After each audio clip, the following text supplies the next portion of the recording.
Hello dear student. आइए एक बहुत इंपॉर्टेंट सा अच्छा सा क्वेश्चन डिस्कशन करते हैं। ये क्वेश्चन जो है वो एवरेज वेलोसिटी एवरेज स्पीड से रिलेटेड है। Motion in a straight line का क्वेश्चन है। आइए सबसे पहले विजुलाइज करते हैं सिचुएशन को। A car travels half of the length of straight line motion with the speed of 60 kilometre per our. ये एक स्ट्रेट लाइन में मान लीजिए, और उस स्ट्रेट लाइन के अंदर जो भी डिस्टेंस है उसकी आधी डिस्टेंस मान लीजिए ये एक्स है। यह 60 किलोमीटर पर आवर से ये ट्रेवल कर रहा है।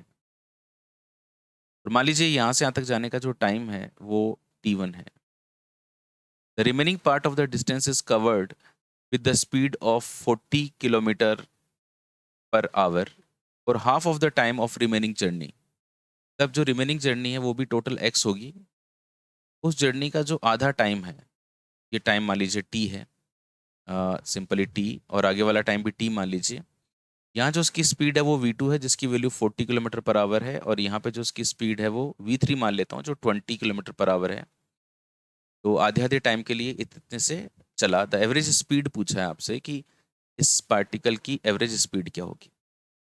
तो देखो, एवरेज स्पीड की जब बात आती है तो एवरेज स्पीड बराबर होता है total distance upon total time.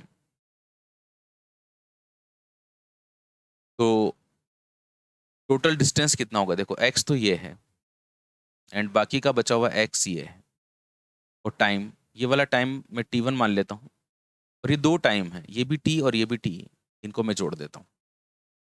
तो ये हो जाएगा आपका 2x upon t1 plus 2t।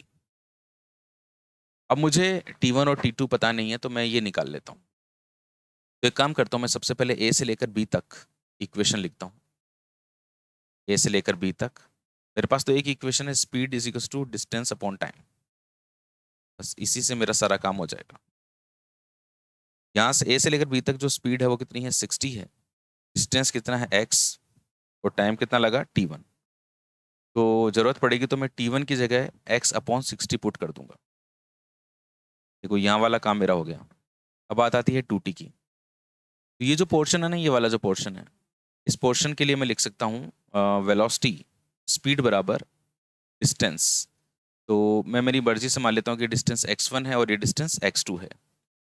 Velocity बराबर distance x1 upon time t। तो यहाँ से x1 बराबर आ जाएगा मेरे पास 40t। इसी तरह से अब जो आगे वाला पोर्शन है, इस आगे वाले पोर्शन के लिए, मतलब इस वाले हिस्से के लिए, मैं से बोल रहा हूँ कि जो उसकी वेलोसिटी है वो 20 है, और जो डिस्प्लेसमेंट है वो x2 है, और जो टाइम है वो t है। यहाँ से मेरे पास में x2 बराबर आ जाएगा 40t। देखो मेरे पास x2 है, मेरे पास में x1 है, ये 40t नहीं 22, 20t। मेरे पास x2 है, मेरे पास में x1 है। अगर मैं x1 में x2 को जोड़ देता हूँ, तो x1 में अगर मैं x2 को जोड़ देता हूँ, so this is x1, this is x2, दोनों को ऐड करने पर क्या आएगा, x आएगा।